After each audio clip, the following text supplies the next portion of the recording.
நாளைக்கு எலெக்ஷன் அப்படின்னா உங்க சப்போர்ட் யாருக்கு ப்ரோ இருக்கும்? டிவிக்கு ப்ரோ. ஏன் டிவிக்கு? தளபதி.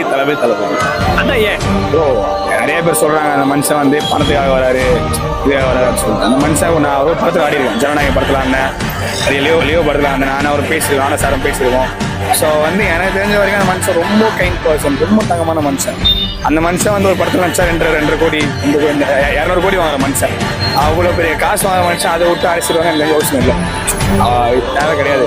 இப்போ அதெல்லாம் விட்டு வர மக்கள் நல்லது பண்ணணும் சொல்ல வராரு. ஸோ அதுக்காக ஒரு வாய்ப்பு கொடுத்து பார்க்கலாமே. இப்போ ஸ்டாலின் வந்துமே எல்லாம் வராங்க போகிறாங்க, நம்ம வச்சு தான் நம்மளுக்கு சாப்பாடு. அவங்க அங்கே வீட்டில் சூப்பராக இருக்காங்க, நம்ம வச்சு தான் நம்மளுக்கு சோறு. நம்ம இஎம்ஐ அவங்க கட்ட போகுது, ஸ்டாலின் கட்ட மாட்டோம், நம்ம இஎம்ஐ நம்ம தான் கட்டணும். ஸோ அதனால் எனக்கு தெரிஞ்சு ஒரு வாய்ப்பு கொடுக்கலாமே தளபதிக்கு. எல்லாத்தையும் விட்டு படத்து சினிமா விட்டு வந்தால் நம்ம மனுஷன் ஒரு வாய்ப்பு கொடுத்து பாருங்க, வந்துட்டு போட்டுங்க வாய்ப்பு. அதனால தான்